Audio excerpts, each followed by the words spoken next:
এটা 2025-এর সবে ফেব্রুয়ারি মাস। আমরা এর মধ্যে 14% ডিএ দিয়ে দিয়েছি এবং আজকে আরও 4% দিয়ে দেওয়া হলো। 2026-এর বিধানসভা ভোটের আগে শেষ পূর্ণাঙ্গ বাজেটে ডিএ বা মহার্ঘ ভাতা নিয়ে বড় ঘোষণা করল রাজ্য সরকার। রাজ্য সরকারি কর্মীদের জন্য আরও 4% ডিএ ঘোষণা করলেন মমতা বন্দ্যোপাধ্যায়। এর ফলে রাজ্য সরকারি কর্মীরা ডিএ পাবেন 18% হারে।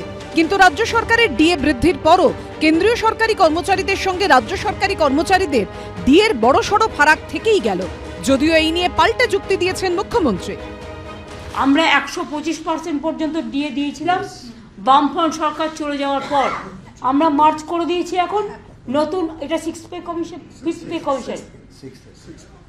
কমিশন অনুযায়ী, বেসিক পেটা 6th পে কমিশনের রেকমেন্ডেশন অনুযায়ী, অর্থাৎ সেন্ট্রালে যেটা পায় এটা কিন্তু আরো বেশি পায়। তার কারণ হচ্ছে পে কমিশন প্লাস ডিএ দুটো পায়। ভোটের কথা মাথায় রেখে রাজ্য সরকারি কর্মচারীদের নিজেদের দিকে টানতে ডিএ নিয়ে বড়সড় প্রতিশ্রুতি দিচ্ছে বিজেপি।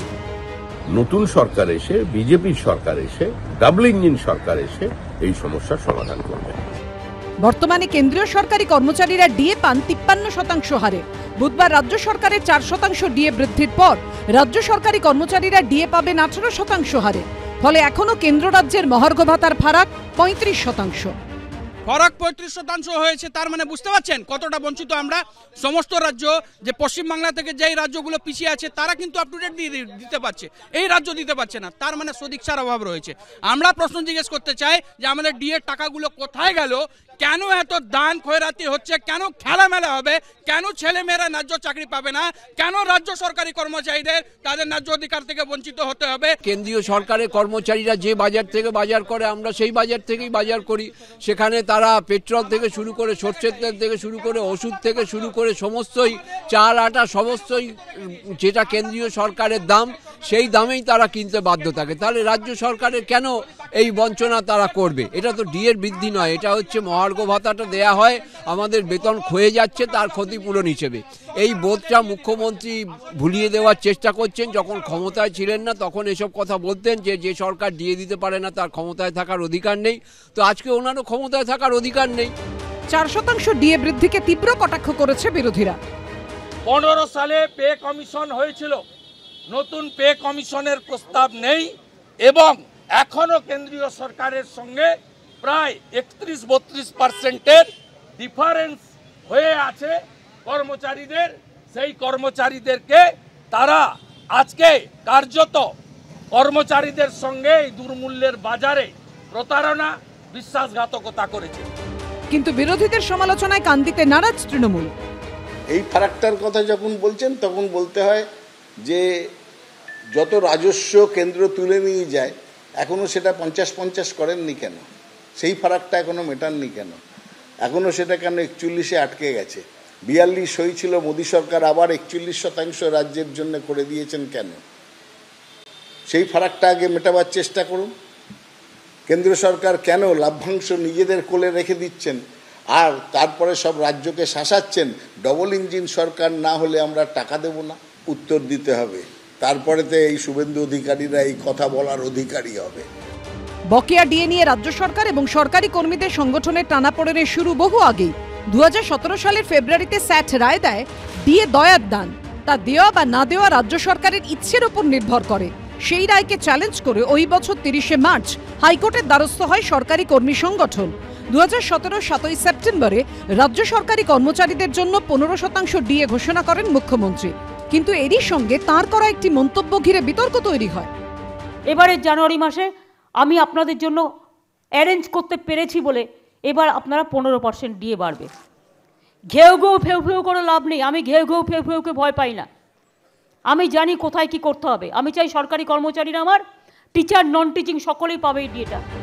এরপর ডিএ মামলায় 2018 সালের 31শে অগস্ট হাইকোর্ট রায় দেয় মহার্ঘ ভাতা সরকারি কর্মীদের অধিকার। কিভাবে তা দেয়া হবে 2 মাসের মধ্যে নিষ্পত্তি করুক স্যাট।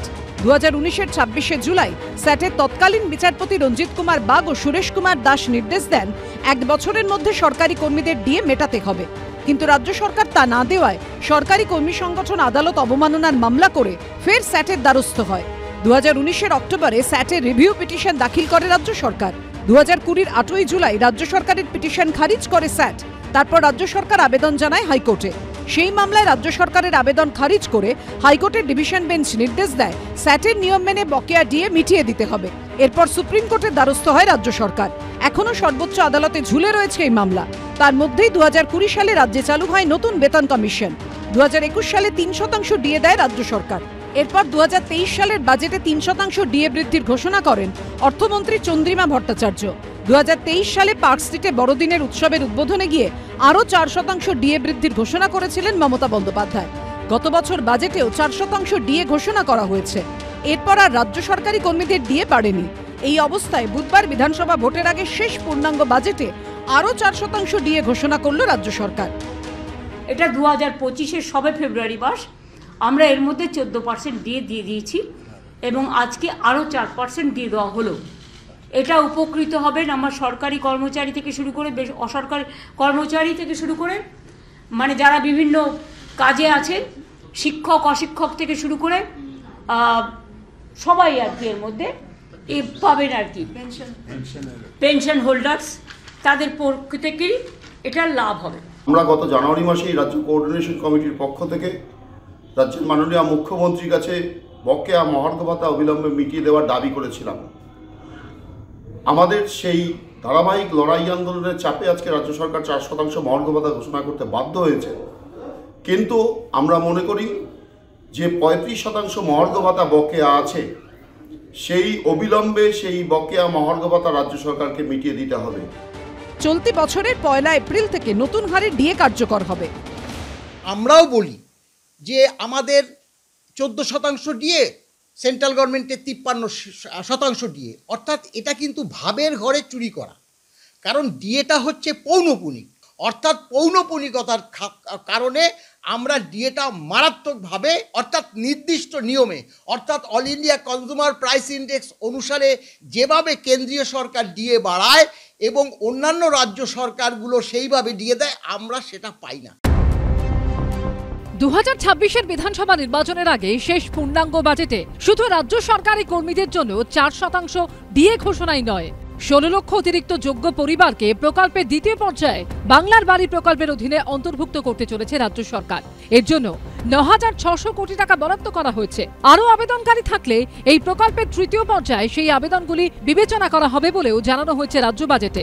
এই প্রকল্পে আগেই 12 লক্ষ উপভোক্তাকে বাড়ি করার প্রথম কিস্তির টাকা দেওয়া হয়েছে। আবাসনের কাজ, যে গ্রামীণ বাড়ি বন্ধ করে দেওয়া হয়েছে, তা সত্ত্বেও আমরা আমাদের সীমিত ক্ষমতার মধ্যে দিয়ে আপনারা দেখবেন বিরাট অংশ টাকা আমাদের 28 লক্ষ পরিবারকে বাড়ির জন্য এই বাজেটে অনুদান করা হয়েছে।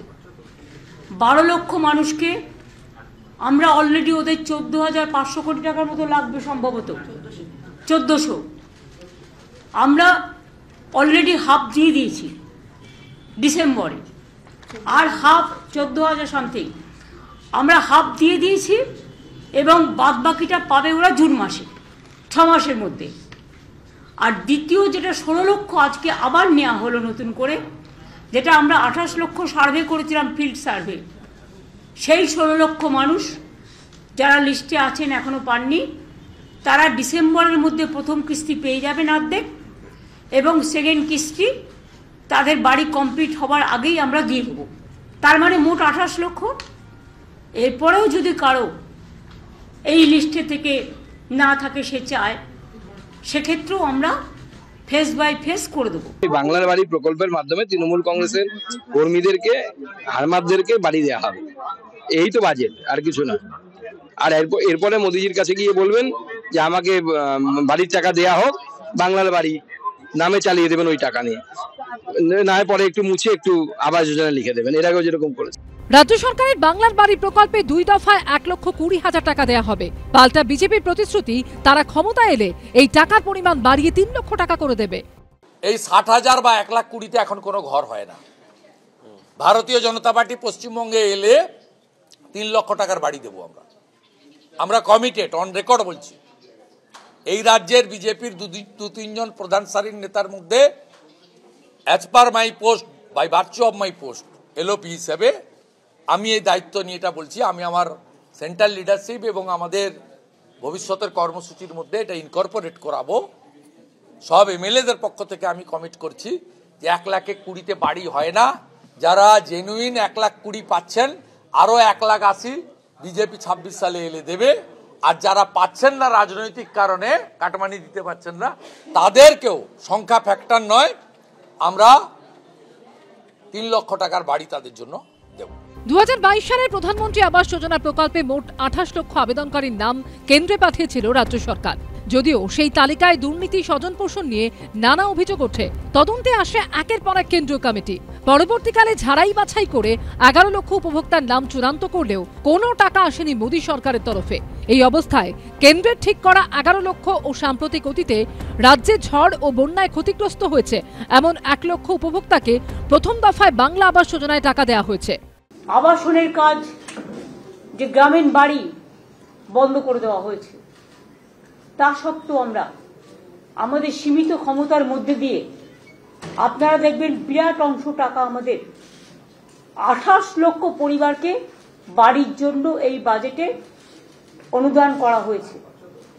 12 লক্ষ মানুষকে আমরা অলরেডি ওদের 14,500 কোটি টাকার মতো লাগবে, সম্ভবত 1400, আমরা অলরেডি হাফ দিয়ে দিয়েছি ডিসেম্বরে, আর হাফ 14,000 সামথিং আমরা হাফ দিয়ে দিয়েছি, এবং বাদ বাকিটা পাবে ওরা জুন মাসে, 6 মাসের মধ্যে। অর্থাৎ আমি মার্চেও দিতে পারি, এপ্রিলেও দিতে পারি, জুন পর্যন্ত আবার টাইম আছে, 6 মাস টাইম আছে।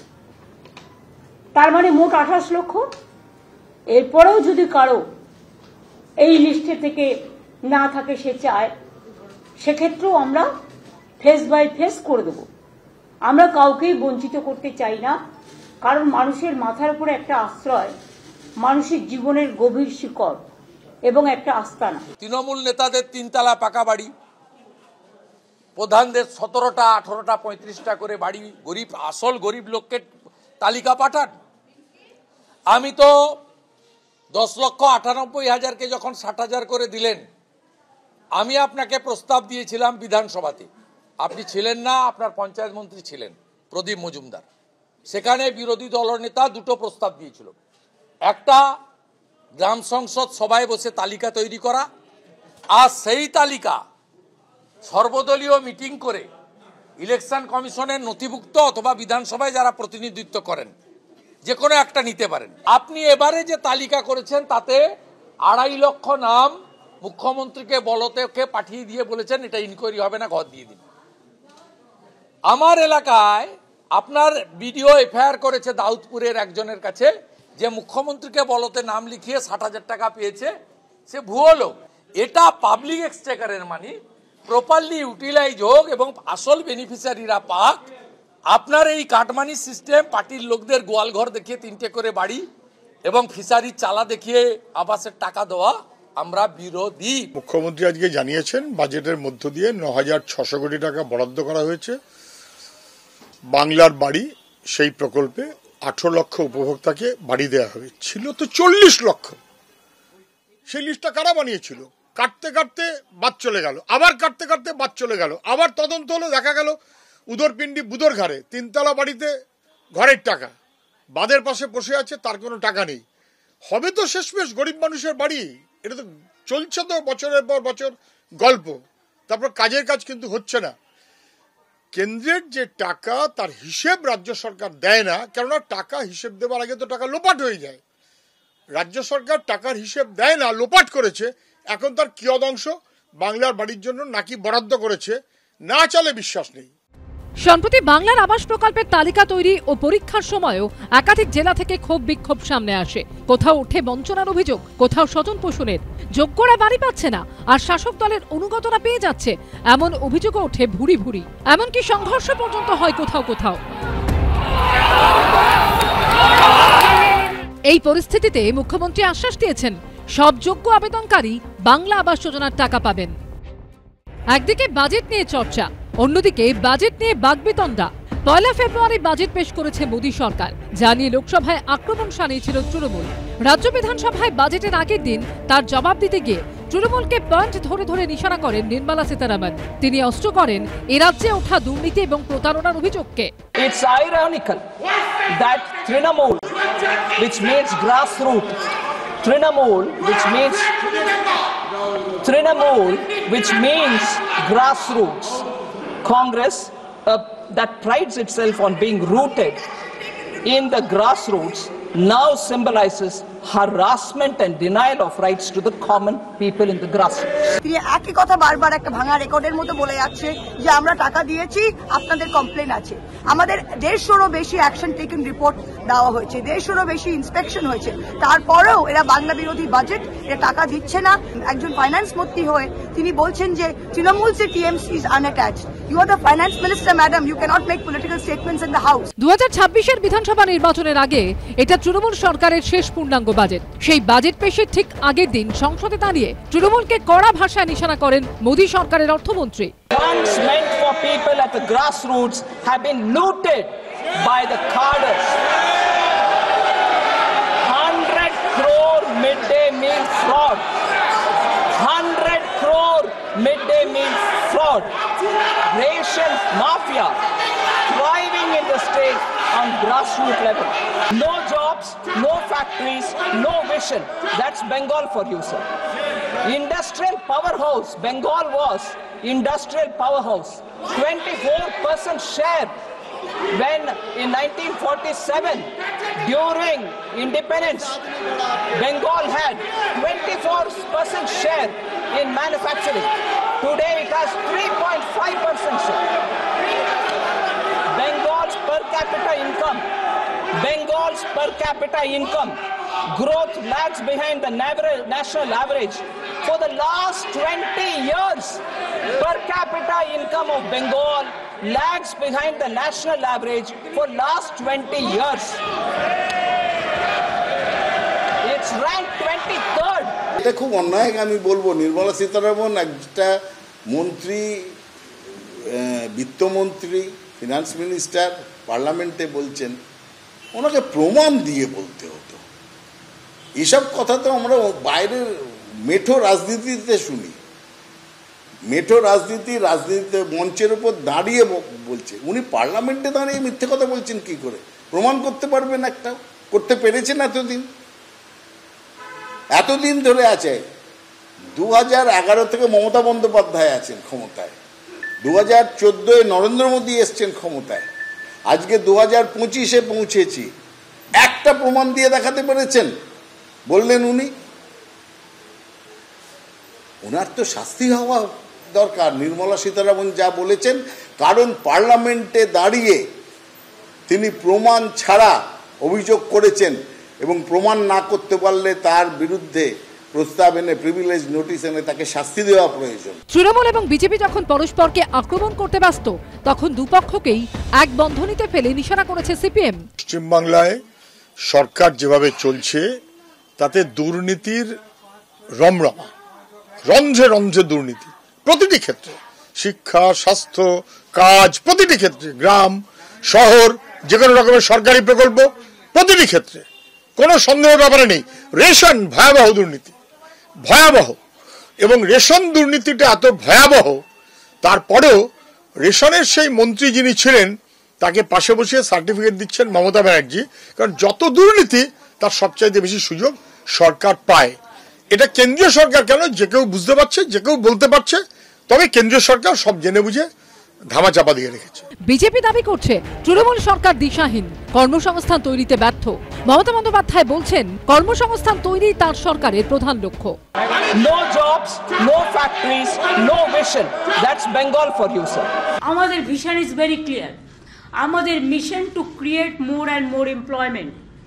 এইবারে বিজেপি এসে আমরা যে 4,40,000 কোটি 4,40,595 কোটি টাকার প্রজেক্ট পেয়েছি এবং সেই প্রজেক্টের মধ্যে 16,000 কোটি টাকা তো আজকেই ক্লিয়ার হয়ে গেছে। অলরেডি সিনার্জি করব বলেছিলাম, অলরেডি করে দিয়েছি। এবং 6টা ইকোনমিক করিডোর যেটা হচ্ছে সারা বাংলাকে যুক্ত করবে। কেন্দ্রীয় অর্থমন্ত্রীর সঙ্গে মুখ্যমন্ত্রীর দ্বৈরথ এখানেই শেষ হয়নি। নিজেদের দুর্নীতি আগে সামলাতে বলুন, আপনি বাংলাকে নিয়ে কম ভাবুন। निर्मला जी उजाला का क्या हुआ? आपका नाम का साथ हम मिला दिया। इलेक्शन का टाइम में आप उजाला किया था, अभी उजाला का क्या भविष्य है? अब तो कुछ नहीं करते हैं। মঙ্গলবার সংসদে রেশন মাফিয়ার অভিযোগ তুলে সরব হয়েছিলেন নির্মলা সীতারামন। বুধবারই এই রাজ্যে রেশন নিয়ে বাঁধল ধুন্ধুমার। রেশন ডিলারকে ঘিরে জটলা, বচসার মধ্যেই হঠাৎ করে রেশন ডিলারকে ধাক্কা দিলেন এক যুবক। ঘটনাস্থলে দাঁড়িয়ে আসানসোল পুরসভার 59 নম্বর ওয়ার্ডের তৃণমূল কাউন্সিলর মোহাম্মদ জাকির হোসেন। শাসক দলের কাউন্সিলরের ভাইয়ের দাদাগিরি, রেশন ডিলারকে মারধর। ঘটনার সূত্রপাত দিন কয়েক আগে। স্থানীয় সূত্রে খবর, কুলটির নিয়ামতপুরে রোহিত ভালুদিয়া নামে এক রেশন ডিলারের বিরুদ্ধে উপভোক্তাদের কম রেশন সামগ্রী দেওয়ার অভিযোগ ওঠে। এই নিয়ে তৃণমূল কাউন্সিলরের ভাই মোহাম্মদ সাগির হোসেনের কাছে অভিযোগ জানান এক উপভোক্তা। গত 8 তারিখ অভিযোগকারীকে সঙ্গে নিয়ে রেশন দোকানে আসেন তৃণমূল কাউন্সিলরের ভাই। অভিযোগ, সেখানে তৃণমূল নেতা মোহাম্মদ সাগির হোসেন রেশন ডিলার রোহিত ভালুদিয়াকে বেধড়ক মারধর করেন। আক্রান্ত ডিলারের অভিযোগ, মাসোহারা না দেওয়াতেই এই ঘটনা। डिमांड क्या है उन लोगों का पैसे का डिमांड है। पैसे मैंने दिए भी है, 3 महीना दिए। यदि ये सब इसी तरह चलता रहा तो मुझे समय समय पर लीगल एक्शन के लिए कोर्ट में के लिए भी रिक्वायर्ड पड़ेगा। तो इलाके में हर जगह उनका इस चीज़ का प्रचार सब जगह ही है। हर जगह आप जरा सा इंक्वायरी करेंगे तो हर जगह से ही आपको कुछ ना कुछ मिलेगा। ঘটনার ভিডিও ভাইরাল হতে শুরু হয় শোরগোল। ঘটনার তীব্র নিন্দা করেছে রেশন ডিলার্স অ্যাসোসিয়েশন। ভুল করেছে, ওর রাস্তা আছে, পথ আছে। যদি ভুল করছে, আমি ভুল করছি, বাকি আপনিও ভুল করতে পারেন। ওর প্রসেস আছে, কমপ্লেন করুক, রিটার্ন চিঠি করা হোক। ওর কিন্তু ইয়ার মানে তো না কি আমি আপনার বাড়িতে ঘুষে আপনাকে মারপিট করে দিব। এই প্রসঙ্গে তৃণমূল কাউন্সিলর জাকির হোসেন কোনো মন্তব্য করতে চান। সব অভিযোগ অস্বীকার করেছেন তার ভাই অভিযুক্ত তৃণমূল নেতা। उस दिन का बेटर है कि 50 केजी का राशन का जगह में 30 केजी राशन दिया। जो मारपीट नहीं, धक्का मुक्की हुआ। 3 महीना उसने पैसा दिया, 3 महीना के बाद वो पिछला 2 महीना से पैसा नहीं दिया था, इसके कारण ये हमला करवाया। ऑडियो वायरल हुआ है। ऑडियो भैया कोई भी कुछ भी टैप करके कर सकता है, वो अलग बात है। किसी का नाम फाम नहीं आया, ऑडियो हम भी सुने हैं। और रहा यहाँ और भी 4 राशन डीलर है, 4 से भी पूछ सकते हैं कि किसी से हम लोग 10 रुपया मांगे हैं। সারা পৃথিবীতেই দেখুন কিছু না কিছু এরকম ঘটনা থাকে। কেউ ওজনে কম দেয়, কেউ লোক ঠকায়, কেউ ভালো মানুষ থাকে, কেউ খারাপ মনোভাব নিয়ে চলে। এবং স্বয়ং বুদ্ধদেবও সেগুলোকে ঠিক করতে পারেননি। আপনারা দেখেছেন আমাদের যে ইতিহাস আছে, যীশুখ্রিস্ট, বুদ্ধদেব সেটা করতে পারেননি। আমি এই প্রসঙ্গে শুধু একটা বলবো আপনাদেরকে, সেই বিখ্যাত ঘটনা যে একজন মহিলাকে সবাই মিলে পাথর মারছিল আর যীশুখ্রিস্ট পাশ দিয়ে যাচ্ছিলেন। তিনি দেখে বললেন, নাকি মহিলাকে পাথর মারছো কেন? বললেন ও পাপ করেছে। বলে তাহলে তো খুব খারাপ কাজ করেছে, যদি তাহলে মারা উচিত, কিন্তু যে মারবে সে পাপ করেনি তো কোনো। ঘটনার জেরে নিরাপত্তার অভাবের অভিযোগে 5 দিনের ধর্মঘটে সামিল হয়েছেন কুলটির সমস্ত রেশন ডিলাররা। রেশন বন্টন দুর্নীতি মামলায় প্রায় 15 মাস পর জামিন পেয়েছেন জ্যোতিপ্রিয় মল্লিক। তাৎপর্যপূর্ণভাবে জামিনে মুক্তির পরই প্রাক্তন খাদ্যমন্ত্রীর পাশে থাকার বার্তা দিয়েছেন মমতা বন্দ্যোপাধ্যায়। গত সোমবার পরিষদীয় দলের বৈঠকে তিনি বলেন, জ্যোতিপ্রিয় মল্লিককে 2.5 বছর ধরে অন্যায়ভাবে আটকে রাখা হয়েছিল। আদালতে ওর বিরুদ্ধে কোনো তথ্য প্রমাণ পাওয়া যায়নি, রাজনৈতিক কারণে অহেতুক আটকে রাখা হয়। এই প্রেক্ষিতে বুধবার মাঘী পূর্ণিমার সকালে রেশন বন্টন দুর্নীতি মামলায় ফের একযোগে অভিযানে নামল এনফোর্সমেন্ট ডিরেক্টরেট। এদিন সকাল থেকে তল্লাশি অভিযান চালানো হয় হাওড়ার 3 জায়গায়, শ্যামপুর, জগৎবল্লভপুর ও মাজুতে। বুধবার সকালে ইডির একটি দল হানা দেয় শ্যামপুরের ইমারতি জিনিসের ব্যবসায়ী পার্থেন্দু জানার বাড়িতে। ইতিমধ্যে যেটা জানা যাচ্ছে, যে ব্যবসায়ীর বাড়িতেই তল্লাশি অভিযান চলছে, তার বেশ কিছু লরি রয়েছে বিভিন্ন গুদামে। সেই মাল বা বিশেষ করে খাদ্যদ্রব্য সেগুলো যেত এমনটাই মনে করা হচ্ছে, এবং রেশনের বিভিন্ন সামগ্রী সেগুলো যেত কিনা সেই বিষয়ে বেশ কিছু তথ্য ইডির আধিকারিকদের হাতে রয়েছে। সেই বিষয়ে তথ্য জানার জন্য, এই দুর্নীতিতে যোগ রয়েছে কিনা সেগুলো জানার জন্য ইতিমধ্যে এনফোর্সমেন্ট ডিরেক্টরেটের আধিকারিকরা তারা সেন্ট্রাল ফোর্সের জওয়ানদের নিয়ে শ্যামপুরের সেখানে কিন্তু এক ব্যবসায়ীর বাড়িতে এসে হানা দিয়েছে, এবং তারা ইতিমধ্যে এই যে হানা দিয়েছে সেই হানা দেওয়ার পর জিজ্ঞাসাবাদের সঙ্গে সঙ্গে তল্লাশি অভিযানও শুরু করেছে। রেশনের ব্যবসা ছিল নাকি জানি না, তবে কাকু ধান সাপ্লাই করতে এটুকু জানতাম। কোথায় করতো তাও বলতে পারবো না, ঠিক অত কিছু জানি না, তবে ধান সাপ্লাই করতে এটুকু জানি। ইডি সূত্রে খবর, ওই ব্যবসায়ী মহাকুম্ভে গিয়েছেন, তার মোবাইল ফোন সুইচ অফ। পরিবারের সঙ্গে কথা বলা হয়েছে, খতিয়ে দেখা হয়েছে বিভিন্ন নথি। রেশন বন্টন দুর্নীতির সঙ্গে এই দুই ব্যবসায়ীর যোগসূত্র কি তা খতিয়ে দেখা হচ্ছে। জগৎবল্লভপুরের দক্ষিণ সন্তোষপুরের গ্রামে এদিন সকালে ইডি হানা দেয় কৃষ্ণপদ মাল নামে এক ব্যবসায়ীর বাড়ি ও গুদামে। স্থানীয় সূত্রে খবর, দীর্ঘদিন ধরে ধানের ব্যবসা করেন কৃষ্ণপদ। ডোমজুরের একটি চালকলের সঙ্গে তার যোগাযোগ রয়েছে। ইডি সূত্রে খবর, ওই ব্যবসায়ীকে জিজ্ঞাসাবাদ করার পাশাপাশি খতিয়ে দেখা হয় বিভিন্ন নথি। অন্যদিকে জগৎবল্লভপুরেরই একটি মহিলা স্বনির্ভর গোষ্ঠীর অফিসে হানা দেয় ইডি। জিজ্ঞাসাবাদ করা হয় স্বনির্ভর গোষ্ঠীর প্রধান সোনালী শাসমলকে। 2020 সালে প্রথমে রেশন দুর্নীতির তথ্য পুলিশের হাতে আসে, পরে তদন্তভার পায় ইডি। ব্যবসায়ী বাকিবুর রহমানকে গ্রেফতারের পর 2023 সালে 27 অক্টোবর জ্যোতিপ্রিয় মল্লিককে গ্রেফতার করে এনফোর্সমেন্ট ডিরেক্টরেট। তার জামিন আটকাতে বারবার প্রভাবশালী তথ্য খাড়া করেছে ইডি। তদন্ত প্রক্রিয়া নিয়ে বারবার আদালতের প্রশ্নের মুখে পড়েছে তদন্তকারী এজেন্সি। এই প্রেক্ষাপটে 15 জানুয়ারি ইডির বিশেষ আদালত জামিন দেয় জ্যোতিপ্রিয় মল্লিককে। আর এরপরই ফের একবার অ্যাকশন মোডে ইডি। কিন্তু কংগ্রেস সিপিএম এর দাবি, কেন্দ্রীয় এজেন্সি ইডির এই সক্রিয়তা শুধুই লোক দেখানো। হেভিওয়েট প্রাক্তন মন্ত্রী জামিন পাচ্ছেন, আর এখান থেকে ওখানে দৌড়ে বেরিয়ে ইডি দেখানোর চেষ্টা করছে তারা মন দিয়ে তদন্ত করছে। আসলে সবটাই বিজেপি তৃণমূল সেটিং এর অংশ, পরিকল্পিত চিত্রনাট্য। জ্যোতিপ্রিয় মল্লিক আমাদের খাদ্যমন্ত্রী ছিলেন, তারপরে বন্টন কোথায় গিয়ে গেলেন, প্রচুর দুর্নীতি, সীমাহীন, ধরা পড়ে গেলেন দলবল সহ, জেল খাটলেন। জেল খেটে আসলে তৃণমূলের নেতাদের গর্ব বেড়ে যায়, সম্মান বেড়ে যায়, অতএব সম্মান বেড়ে গেছে। কিন্তু এটা নিয়ে কোনো সন্দেহ নেই যে তখন তো সব ধামাচাপা দেবার চেষ্টা হলো, এখন আবার ইডি চাপতে পারবে না, তো আবার ইডিকে এখন কথাগুলো বলতে হচ্ছে। মানে ঝুলিয়ে রাখা, একদম দিল্লির সরকারের তাবে থাকো জামিন, যদি দিল্লির সরকারের তাবে না থাকো আবার একটু চাপ দিয়ে রাখা। এটা চাপ, পারস্পরিক খেলা, দিল্লি বাঁচাবে, ফলে তার মতন করে কখনো ছাড়ছে কখনো ধরছে। আসলে দিল্লির কর্তৃত্বে রাজ্যের তৃণমূলকে রাখার চেষ্টা কমপ্লিট। যদিও সেটিং তত্ত্ব উড়িয়ে দিয়েছে তৃণমূল। পশ্চিমবঙ্গে নিয়ে এসছে নানা কিছু করার জন্যে, অনেক কিছু করার চেষ্টা করছে, থই পাচ্ছে না। ন্যারেটিভটা দেখুন আগে তৈরি করা হয়ে গেছে, দুর্নীতি হয়েছে সাংঘাতিক, এইটা ন্যারেটিভটা করে তারপরে ইনভেস্টিগেশন হচ্ছে। মানে অ্যাজ ইফ আপনি ধরে নিন একটা কোনো বিষয়ে আমি ভার্ডিক্ট দিয়ে তারপর তার তদন্ত করে সেই ভার্ডিক্টটাকে আমাকে যে ঠিক ভার্ডিক্ট সেটা প্রমাণ করতে হবে।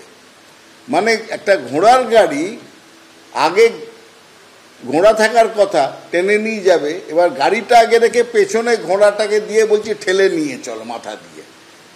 এটা হচ্ছে অনেকটা বর্তমান বিজেপির অবস্থা।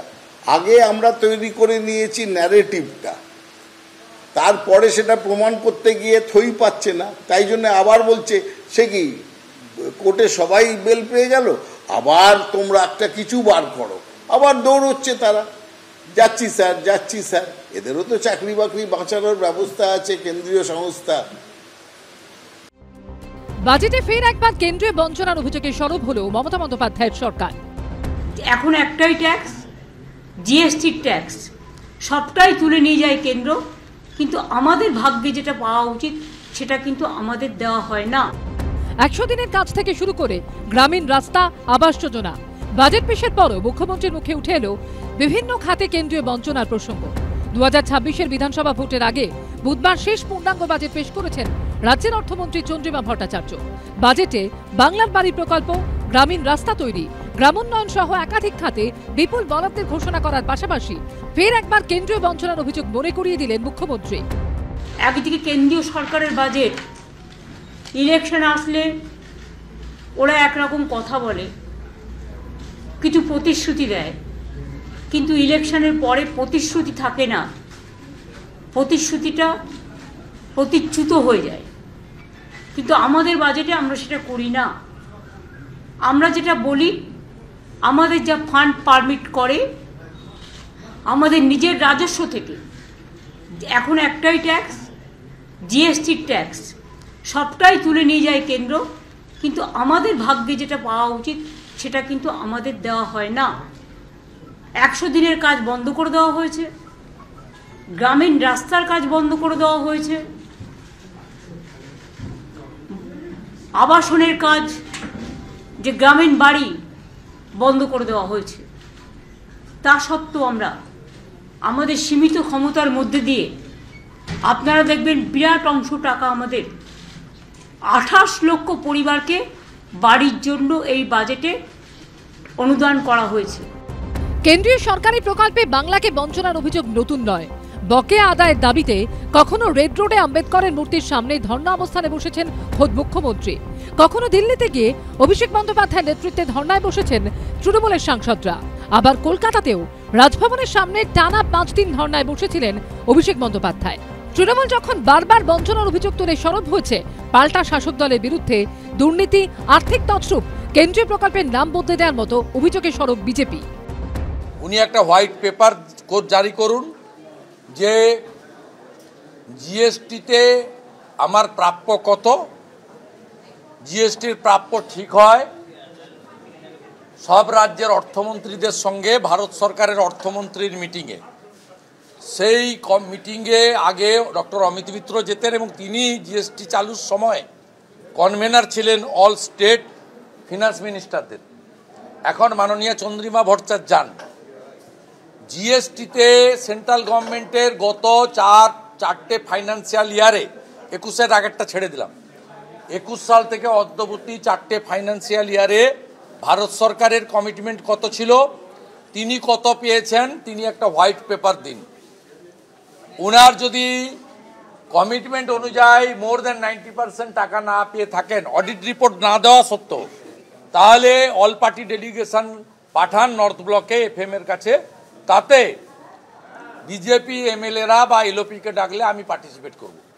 আর আমি আপনাকে তথ্য ডাটা দিয়ে বলে দেব, কমিটমেন্টের মোর দেন 90% পেয়েছেন এবং 2টো রাজ্য অডিট দেয়নি, একটা সিপিএম পরিচালিত কেরালা আর একটা তৃণমূল পরিচালিত পশ্চিমবঙ্গ। জিএসটি কাউন্সিলে জোরদার প্রতিবাদ করতে তো দেখছি না। জিএসটি কাউন্সিলে জোরদার প্রতিবাদ করুন। আমাদের রাজ্যের অর্থমন্ত্রী অমিত মিত্র, তিনি তো জিএসটি কাউন্সিলের চেয়ারম্যান ছিলেন এতদিন, এই কিছুদিন আগে পর্যন্ত। সেখানে জোরদার প্রতিবাদ করুন যে আমাদের টাকাটা দেওয়া হচ্ছে না। তাহলে সিজিএসটি এবং এসজিএসটি রাজ্যের এবং কেন্দ্রের ভাগ করা আছে, তো এইটা রাজ্যের, এটা কেন্দ্রের, এবং জিএসটির টাকা তো পাচ্ছে, মাঝে মধ্যে কাগজে বেরোয়, সরকারও স্বীকার করে। এক একদিন এক এক রকম কথা বললে কি হবে? আমি বলছি শ্বেতপত্র প্রকাশ করুন, কোনটায় কত প্রাপ্য, পেয়েছেন কত, পাননি কত, হিসেব দিয়েছেন কত, হিসেব দেননি কত, তাহলে বোঝা যাবে। কেন্দ্রের বিজেপি সরকারের বিরুদ্ধে মমতা বন্দ্যোপাধ্যায় তোলা বঞ্চনার অভিযোগ ঘিরে যখন রাজনৈতিক চর্চার সপ্তমে উঠেছে, তখন চর্চার কেন্দ্রে রয়েছে মুখ্যমন্ত্রীর ফ্ল্যাগশিপ প্রকল্প লক্ষ্মীর ভান্ডারও। বাজেট প্রস্তাবে বলা হয়েছে, লক্ষ্মীর ভান্ডার প্রকল্প মহিলাদের মাসিক আয় প্রদানের একটি সৃজনশীল কর্মোদ্যোগ। এই প্রকল্পের সুবিধা প্রাপকের সংখ্যা 2023-24-এ 1.98 কোটি থেকে বেড়ে 2024-25-এ 2.21 কোটিতে দাঁড়িয়েছে।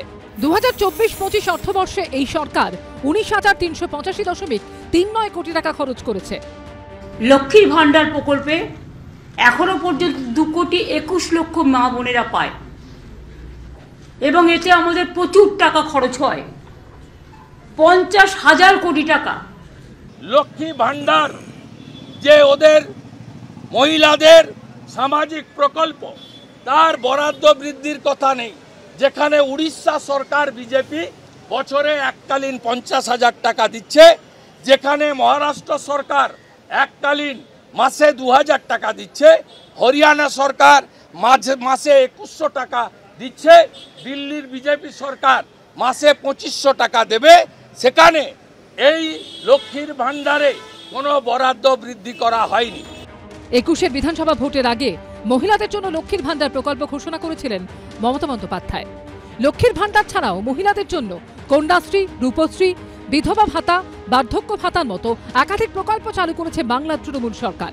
রাজ্যের মোট ভোটারের প্রায় অর্ধেক মহিলা, সংখ্যাটা 3,73,00,000 বেশি। 2011 জনগণনা অনুযায়ী পশ্চিমবঙ্গে পুরুষ মহিলার অনুপাত 1000:950, অর্থাৎ 1000 জন পুরুষ পিছু মহিলার সংখ্যা 950। আর দেশে মহিলা ভোটারের সংখ্যা প্রায় পুরুষ ভোটারের সংখ্যাকে ছুঁয়ে ফেলেছে। এই অবস্থায় পর্যবেক্ষকদের একাংশের মতে ভোটারদের সেই অর্ধেক আকাশ অর্থাৎ মহিলাদের আবেগের হাওয়া নিজেদের পালে টানতে তৎপর সব পক্ষই। রাজ্যে বিজেপি ক্ষমতা এলে লক্ষ্মীর ভান্ডারের টাকা বাড়িয়ে ৩,০০০ করে দেওয়ার প্রতিশ্রুতি দিচ্ছেন শুভেন্দু অধিকারীরা। 1000 টাকার ভাতা এবারের বাজেটে 500 টাকা বাড়বে, এখন থেকে বলে গেলাম।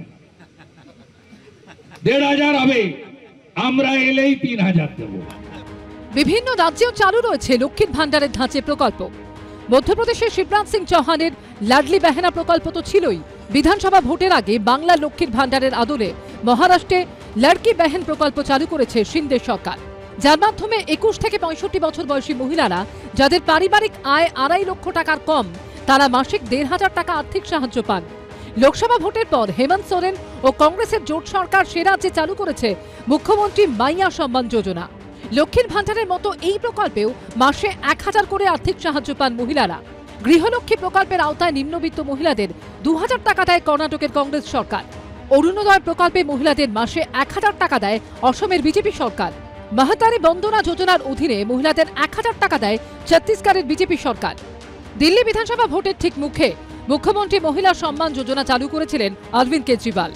এই প্রকল্পের অধীনে মহিলাদের প্রতি মাসে 1,000 টাকা আর্থিক সহায়তা দেওয়া হবে। কেজরিওয়ালের প্রতিশ্রুতি ছিল আম আদমি পার্টি ক্ষমতায় ফিরলে এই টাকা বাড়িয়ে 2,100 করা হবে, আর বিজেপি প্রতিশ্রুতি দেয় মাসে 2,500 টাকা করে দেওয়ার। আর এ নিয়ে এই দিন কটাক্ষ করেছেন মমতা বন্দ্যোপাধ্যায়। আমাদের দেখা দেখি টুকলি করে কিছু কিছু রাজ্য যেটা বিজেপি ইলেকশনে জেতার জন্য করেছেন, অনেক রাজ্য আবার অনেকগুলো বন্ধও করে দিয়েছে। তাদের মধ্যে নানা রকম রেস্ট্রিকশন কাজ করে। আমাদের লক্ষ্মীর ভান্ডার হচ্ছে ইউনিভার্সাল। আর আপনার লক্ষ্মীর ভান্ডারকে কেউ কপি করেনি, আপনি শিবরাজ সিং চৌহানের লাডলি বহিনকে প্রশান্ত কিশোরের বুদ্ধিতে কপি করেছেন। বাজেট মানে অর্থনীতি, কিন্তু সেই অর্থনীতির মধ্যেই লুকিয়ে থাকে রাজনীতির কৌশল। 21-এর বিধানসভা ভোটে যে লক্ষ্মীর ভান্ডার ডিভিডেন্ড দিয়েছিল মমতা বন্দ্যোপাধ্যায়কে, আগামী বছর বিধানসভা ভোটের আগে তা নিয়ে নতুন কোনো ঘোষণা হয় কিনা এখন সেদিকেই নজর। নাম লক্ষ্মীর ভান্ডার হোক বা লাডলি বেহেনা, রাজ্য তৃণমূল শাসিত হোক বা বিজেপি শাসিত, কিংবা কেন্দ্রের মোদী সরকার অথবা কর্ণাটকের কংগ্রেস সরকার, একের পর এক ভোটে বারবার ফ্যাক্টর হয়েছে অনুদান। কখনো বিনামূল্যে চাল ডাল দেওয়া, আবার কখনো বিভিন্ন প্রকল্পে সরাসরি মানুষের হাতে টাকা পৌঁছে দেওয়া। 2021-এ পশ্চিমবঙ্গের বিধানসভা ভোটে তৃণমূলের জয়ের নেপথ্যে লক্ষ্মীর ভান্ডারের প্রতিশ্রুতি বড় ভূমিকা নিয়েছিল বলে মত পর্যবেক্ষকদের। আবার মধ্যপ্রদেশ, ছত্তিশগড়, মহারাষ্ট্র, দিল্লির মতো রাজ্যে বিজেপির জয়ের ক্ষেত্রেও অনুদানের প্রতিশ্রুতি বা প্রকল্প অন্যতম ফ্যাক্টর বলে মনে করেন অনেকে। কিন্তু এই প্রেক্ষাপটেই অনুদানের রাজনীতি নিয়ে তাৎপর্যপূর্ণ মন্তব্য করল সুপ্রিম কোর্ট। বিচারপতি বি.আর. গাভাই এবং বিচারপতি অগাস্টিন জর্জ মসির বেঞ্চ বুধবার বলে, দুর্ভাগ্যবশত অনুদান পেয়ে লোকের আর কাজ করতে ইচ্ছে করছে না। তারা বিনামূল্যে রেশন পাচ্ছে, কাজ না করেই টাকা পাচ্ছে। সম্প্রতি দিল্লি বিধানসভা নির্বাচনের আগে সব দলের ইস্তেহারে কার্যত অনুদানের প্রতিযোগিতা শুরু হয়েছিল। অরবিন্দ কেজরিওয়ালের দল প্রতিশ্রুতি দিয়েছিল দিল্লিতে ক্ষমতা পুনর্দখল করলে তারা মহিলাদের মাসে 2,100 টাকা অনুদান দেবে। বিজেপি ইস্তেহার প্রকাশ করে জানায়, দিল্লিতে ক্ষমতা এলে তারা মহিলা সমৃদ্ধি যোজনা চালু করে মহিলাদের মাসে 2,500 টাকা দেবে। কংগ্রেসও ক্ষমতা এলে মাসে 2,500 টাকা দেওয়ার প্রতিশ্রুতি দিয়েছিল। সুপ্রিম কোর্টে সেই প্রসঙ্গ উঠে আসে।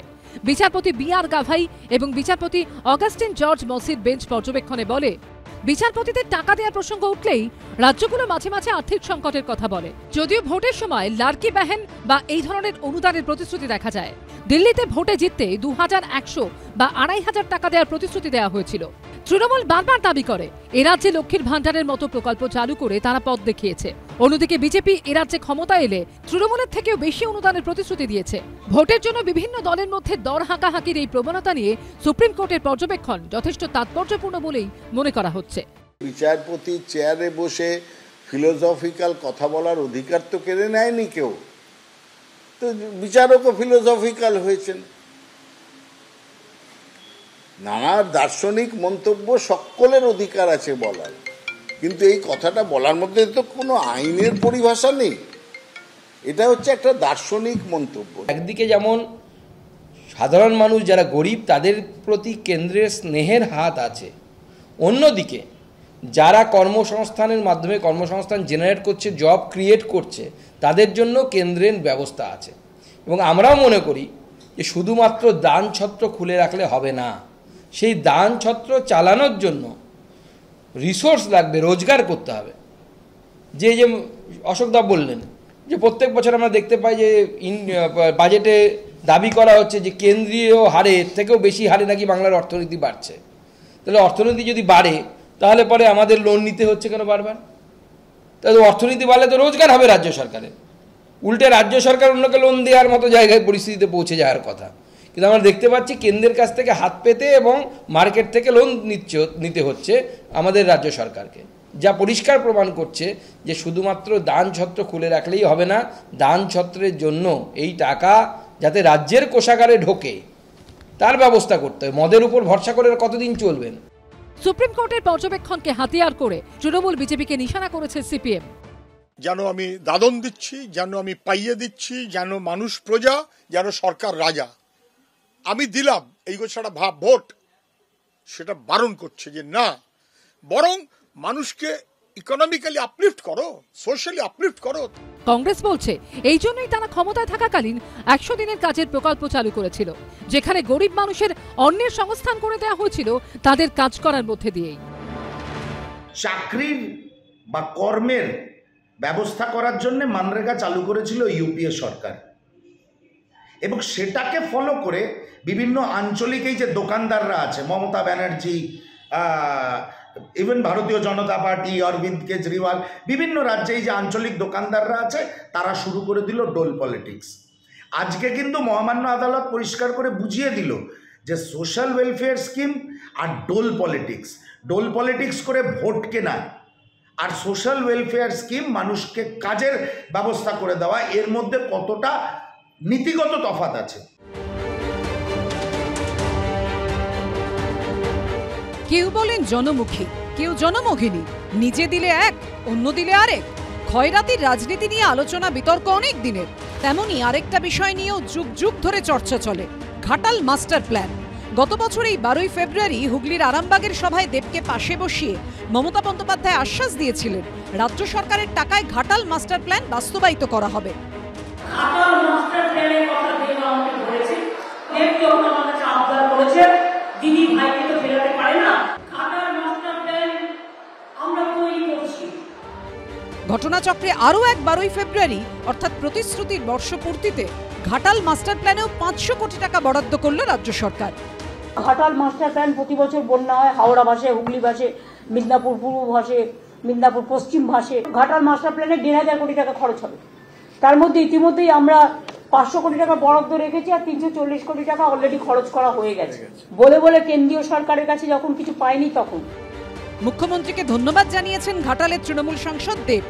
আজকে দিদি বাজেটের মধ্যে সেটা ঘোষণা করলো, তো ডেফিনেটলি ভালো লাগছে, কারণ আমার স্বপ্ন ছিল 2014 থেকে লড়াই করে গেছি। কারণ ঘাটাল লোকসভা কেন্দ্রে একটা সবচেয়ে বড় দাবি ছিল এখানকার বন্যার কিভাবে নিয়ন্ত্রণ করা যায়, এবং তার জন্য একটা প্ল্যান ছিল, তার নাম হচ্ছে ঘাটাল মাস্টার প্ল্যান। আজকে সত্যি ভীষণ ভালো লাগছে, খুব একটা ইমোশনাল একটা দিন আমার জন্য। এগুলো ফেজে কাজ হবে, তো আমাদের ফার্স্ট ফেজের কাজটা আমার মনে হয় এই মাসের শেষ থেকেই শুরু হয়ে যাবে, কারণ টেন্ডার ফ্লোট হয়ে গেছে। লোকসভা হোক বা বিধানসভা কিংবা পঞ্চায়েত, যে কোনো ভোটে ইস্যু হয় ঘাটালের বন্যা, ফের জোরালো হয়ে সামনে আসে ঘাটাল মাস্টার প্ল্যানের পূর্ণাঙ্গ রূপায়ণের দাবি। শেষ পর্যন্ত রাজনৈতিক আর্তনাদে ঢাকা পড়ে যায় বন্যার জলে সর্বস্ব হারানো মানুষগুলোর আক্ষেপ। তবে এই ঘাটাল মাস্টার প্ল্যান বাস্তবায়নে গতি আসে গত লোকসভা ভোটের আগে। গত বছর 8ই ফেব্রুয়ারি সংসদে দেবের মন্তব্য ঘিরে জল্পনা শুরু হয়। ঘাটাল মাস্টার প্ল্যান নিয়ে আমি প্রথমবার বলেছিলাম পার্লামেন্টে, আজকে আমার শেষ দিন পার্লামেন্টে। রাজনৈতিক মহলে শুরু হয় জোর চর্চা, তাহলে কি রাজনৈতিক ইনিংস শেষ করতে চলেছেন দেব? কিন্তু এরপরই সক্রিয় হন মমতা বন্দ্যোপাধ্যায়। রাজ্য সরকারের টাকায় ঘাটাল মাস্টার প্ল্যান বাস্তবায়িত করার ঘোষণা করেন মুখ্যমন্ত্রী। ঘাটাল মাস্টার প্ল্যান আমরা তৈরি করছি, 17 লক্ষ মানুষ উপকৃত হবে। কেন্দ্রীয় সরকার ক্লিয়ারেন্স দিচ্ছে না বলে প্রজেক্টগুলো করা যায়নি। কেন্দ্রের ওপর আমরা মানে বসে না থেকে কবে দিল্লি নেবে, তারপরে হবে, কবে কোকিল ডাকবে, তবে বসন্তকাল আসবে, তা চিন্তা না করে আমি ইনস্ট্রাকশন দিচ্ছি, বিশেষ করে আমার ভরত মিশ্র এবং গোপালিকা আছে আমার চিফ সেক্রেটারি, তাদের কাছে পরিকল্পনা তৈরি করে এটা যাতে আমরা 3-4 বছরের মধ্যে আমরা করে ফেলতে পারি, তার জন্য আমি রাজনীতিতে এসেছিলাম হাত ধরে, আমি রাজনীতিতে থেকে গেলাম। প্রায় ৬৫ বছর আগে ১৯৫৯ সালে নেহেরু সরকারের তৈরি কমিটি বন্যা কবলিত ঘাটাল পরিদর্শন করে। ১৯৭৯ সালে জনতা সরকারের আমলে ঘাটাল মাস্টার প্ল্যানে অনুমোদন দেয় কেন্দ্র। ১৯৮২ সালে ইন্দিরা গান্ধীর আমলে ঘাটাল মাস্টার প্ল্যান প্রকল্পের শিলান্যাস হয়। ২০০৯ সালে বাম আমলে প্রকল্প পুনর্মূল্যায়নের সিদ্ধান্ত নেয় রাজ্য। ২০১৫তে প্রকল্প রিপোর্টে সবুজ সংকেত দেয় মোদী সরকার। নতুন রিপোর্ট অনুযায়ী ১৪৭ কিলোমিটার নদী বাঁধ সংস্কার, নারায়ণী ও কাঁকিখালে 2টি সুইচ গেট, পাম্প হাউস এবং ঘাটালে শিলাবতী নদীর ধারে গার্ডওয়াল বসানোর সিদ্ধান্ত হয়। ঠিক হয় কেন্দ্র রাজ্য ৫০% করে টাকা দেবে, তবে তারপরেও কাজ এগোয়নি। গত বছর রাজ্য সরকারের টাকায় ঘাটাল মাস্টার প্ল্যান বাস্তবায়ন ও এবার রাজ্য সরকারের ৫০০ কোটি টাকা বরাদ্দ নিয়ে কটাক্ষ ছুঁড়ে দিয়েছে বিরোধীরা। ঘাটাল মাস্টার প্ল্যান তার 1 ডিসমিল জমি অধিগ্রহণ করা হয়নি। যেখানে জমি অধিগ্রহণ হয়নি সেখানে ঘাটাল মাস্টার প্ল্যানের বরাদ্দ খাতায় কলমে থাকবে, যার নির্বাচনে আরেকবার প্রতিশ্রুতি ডাল ভরা প্রতিশ্রুতির মধ্যে থাকবে। ক্যানিং এ উনি রেলমন্ত্রী, মাতলা নদীর ওপরে এখনো রেলের খাম্বা পোতা আছে, ওই পর্যন্ত আর কাজ কিন্তু এগোয়নি। অন্তত দ্রুত যেন ঘাটাল মাস্টার প্ল্যানটা হয়, মুখ্যমন্ত্রী বলেই চলেছেন। আগে তো বলছিলেন 2011 থেকে তো ওনার দায়িত্ব, এটা 2025, এই সবে এখন একটু বরাদ্দ হলো। দ্রুত কবে কাজ কমপ্লিট হবে এবং কবে মানুষ এর সুবিধা পাবে সেইটা অপেক্ষা থাকা উচিত। রাজনীতি জোর কদমে চললেও ঘাটাল মাস্টার প্ল্যানে রাজ্য সরকার ৫০০ কোটি টাকা বরাদ্দ করায় কি জল যন্ত্রণা মুক্তির আশায় বুক বাঁধছেন ঘাটালবাসী? যদি হয় খুব ভালো হবে। বন্যার সময় 4 মাস 5 মাস ব্যবসা একদম করতে পারিনি, ওই খাওয়া দাওয়া ঘোরাফেরা ছাড়া আর কিছু হয়নি। তারপরে আমরা হাজা এলাকায় বাস করছি বলে বছরে একবার ধান চাষ, কোনো বছর পাট চাষ করলেও এসে ডুবে যায় হটচট, প্রচুর ক্ষয়ক্ষতির মধ্যেই থাকতে হয়। খুবই ভালো, কিন্তু ছোটোবেলা থেকে শুনছি, আমি 69 বছর বয়স, আমি তখন থেকেই শুনে আসছি যে মাস্টার প্ল্যান হবে, কিন্তু হচ্ছে কোথায়? একবার হবে বলে সব তো বোর্ডারে পড়লো, তখন প্রভাস ফাদিকার মন্ত্রী ছিলেন, সেচ মন্ত্রী, তারপর কি কারণে বন্ধ হয়ে গেছে সে তারাই জানে। তো হলে খুবই ভালো। বন্যার সময় বাড়ি থেকে বেড়ানোই বন্ধ হয়ে যায় আর 3 মাস ব্যবসাও বন্ধ। ঘাটাল মাস্টার প্ল্যানের জন্য ৫০০ কোটি টাকা বরাদ্দের পাশাপাশি গঙ্গাসাগর সেতুর জন্য সমপরিমাণ টাকা বরাদ্দের ঘোষণা করা হলো বাজেটে। মুখ্যমন্ত্রীর মুখে উঠে এলো সেই কেন্দ্রীয় বঞ্চনার অভিযোগ। গঙ্গাসাগরে 1 পয়সাও কেন্দ্রীয় সরকার আমাদের দেয় না। কথায় বলে সব তীর্থ বারবার, গঙ্গাসাগর একবার। আর এই তীর্থ ঘিরেই বারবার কেন্দ্রীয় সরকারের বিরুদ্ধে ক্ষোভ প্রকাশ করেছেন মুখ্যমন্ত্রী মমতা বন্দ্যোপাধ্যায়। কেন গঙ্গাসাগর মেলাকে জাতীয় মেলা ঘোষণা করছে না মোদী সরকার? ফি বছর গঙ্গাসাগর মেলা সূচনা করতে গিয়ে এই প্রশ্ন তোলেন মুখ্যমন্ত্রী। গঙ্গাসাগরের জন্য যা করার আমরা করেছি। কুম্ভ মেলায় কেন্দ্রীয় সরকার হাজার কোটি টাকা দেয়, আর গঙ্গাসাগর মেলাতেও 1 কোটির বেশি লোক আসে। বারবার আমি বলেছি এটাকে জাতীয় মেলা ডিক্লেয়ার করতে, কিন্তু আজ পর্যন্ত করেনি। আর কুম্ভ মেলায় হাজার কোটি টাকা দেওয়ার ফলে ওরা ডাইরেক্ট ট্রেনে গিয়ে নামতে পারে, ডাইরেক্ট প্লেনে গিয়ে নামতে পারে, ডাইরেক্ট গাড়িতে গিয়ে নামতে পারে, কিন্তু আমাদের এখানে একটা করে মানুষকে জলে পার হতে হয়।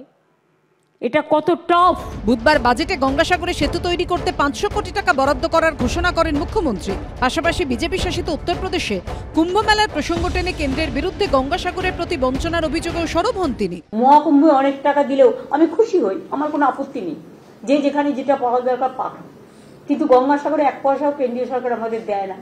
এবং গঙ্গাসাগর কিন্তু পার হতে হয় জল দিয়ে, একটা করে মানুষ করে পার হতে হয়, এবং কোটি মানুষের উপর আসেন ওখানে। সেই জন্য তাদের জন্য আমরা একটা 4 লেন বিশিষ্ট সেতু করে দিচ্ছি। 1 বছরে তো সব টাকাটা খরচ হয় না, ডিপিআর হয়ে গেছে। 500 কোটি টাকা এবার বাজেটে খরচ হবে এবং নেক্সট বাজেটে আবার টাকা পাবে। মোট 1,500 কোটি টাকার মতো খরচ হবে।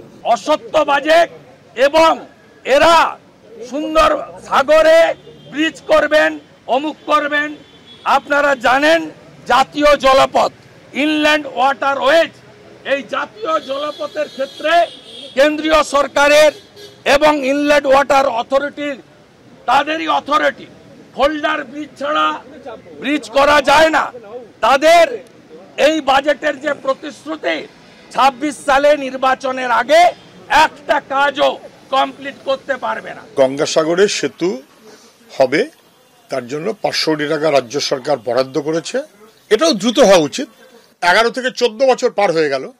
আমি মুখ্যমন্ত্রীকে মনে করে দিই, 2009 সালে প্ল্যান স্যাংশন হয়ে গেল, 2008 সালে টাকা কেন্দ্র রাজ্য কে কত দেবে নির্দিষ্ট হয়ে গেল। তখন প্রণববাবু কেন্দ্রীয় সরকারে, আমাদের রাজ্য সরকারের সঙ্গে কান্তি গাঙ্গুলি ইত্যাদি ইত্যাদি প্রকল্প প্রস্তাব ফাইনাল হয়ে গেল। টাকা রিলিজ করার আগে পার্লামেন্টের ভোট, তৃণমূল জিতল এবং মুখ্যমন্ত্রীর নির্দেশে মুকুল রায় জাহাজ মন্ত্রী কেন্দ্রীয় সরকারকে জানিয়ে দিল যে না ও টাকা দেওয়ার দরকার নেই, জাহাজ দপ্তর থেকে মানে পোর্ট তারা ওই ব্রিজ করবে, যেটা আজ থেকে আরো 15 বছর আগে হয়ে যেতে পারতো। সেই কাজটা আটকে দিল তৃণমূল। দায়কার স্থানীয় প্রশাসন সূত্রে খবর, সাগরদ্বীপ এলাকায় 2 লক্ষেরও বেশি মানুষের বাস। গঙ্গাসাগর মেলা ছাড়াও সারা বছরই সাগরের কপিলমুনির আশ্রমে দর্শনার্থীদের ভিড় হয়, অথচ মুড়িগঙ্গা পারাপারের মাধ্যম এখনো সেই ভেসেলেই। জোয়ার ভাটার কারণে ঘন্টার পর ঘন্টা অপেক্ষা করতে হয় যাত্রীদের। তবে সেতু তৈরি হলে সেই সমস্যা এক ধাক্কায় অনেকটা লাঘব হবে। স্বাভাবিকভাবেই মমতা বন্দ্যোপাধ্যায়ের ঘোষণায় খুশি পুণ্যার্থীরা। কন্টিনিউ ওয়ান স্ট্যান্ড দাঁড়িয়ে আছে, হ্যাঁ, এতে মানে কি ভীষণ কষ্ট। যত তাড়াতাড়ি ব্রিজ হবে তত মানুষের উপকার হবে এবং এটাই আমরা চাই যে মমতা ব্যানার্জি যেন এটা দ্রুত করে। আমাদের যাওয়া আসার অসুবিধা হয়, এই যে বসে থাকি ভ্যাসেলের জন্য, কখন জোয়ার হবে তখন আমরা যাব, এবং আমাদের ব্রিজ হলে খুবই সুবিধা হয়, প্রত্যেকটা মানুষের সুবিধা হয়। খুব খুশি হয়েছি, কাজটা শুরু হলে যত তাড়াতাড়ি শুরু হবে আরো খুশি হব। খুব সমস্যার মধ্যে পড়তে হবে, খুব ভ্যাসেল বন্ধ থাকলে তো আমাদের বসে থাকতেই হয় 4 ঘন্টা 5 ঘন্টা যখন যাবো। বেশি পয়সা দিয়ে ভটভটিতে যাতায়াত করতে হয়, কাদায় নেমে হেঁটে জলে নেমে। প্রশাসন সূত্রে খবর, লট নম্বর 8 থেকে কচুবেড়িয়া পর্যন্ত মুড়িগঙ্গা নদীর ওপরে 4 লেনের এই সেতু হবে। এই সেতুর দৈর্ঘ্য হবে প্রায় 3 কিলোমিটার। প্রশাসন সূত্রে খবর, অত্যাধুনিক এই ব্রিজ তৈরি করতে সময় লাগবে প্রায় 4 বছর। কচুবেড়িয়া জেটিঘাটের ওপর দিয়ে সেতু সোজা যাবে কাকদ্বীপের আশ্রম মোড়। রাজ্য বাজেটে গঙ্গাসাগর সেতুর জন্য 500 কোটি টাকা বরাদ্দ করেছেন মুখ্যমন্ত্রী মমতা বন্দ্যোপাধ্যায়। আমি এখন দাঁড়িয়ে রয়েছি কাকদ্বীপের লট নম্বর 8, উল্টো দিকে সাগরের কচুবেড়িয়া। এই যে মুড়িগঙ্গা নদী, এই নদীর উপরেই তৈরি হবে গঙ্গাসাগর সেতু। গঙ্গাসাগর ভারত সেবাশ্রম সংঘ থেকে আমরা দিদিকে কৃতজ্ঞতা জানাচ্ছি, যেটা বিচ্ছিন্ন ছিল। এখানে প্রতি বছর লোক বাড়ছে, মেলার সময় 1 কোটি লোক ছাড়াচ্ছে। এই যে অসুবিধা হচ্ছে, একটা আশা রাখলো কি ভবিষ্যতে মানুষ নিত্য নৈমিত্তিক গঙ্গাসাগরে আসতে পারবে। এমনকি ডাক্তারপত্র সবকিছু আমাদের কাকদ্বীপেই দেখাতে হয়।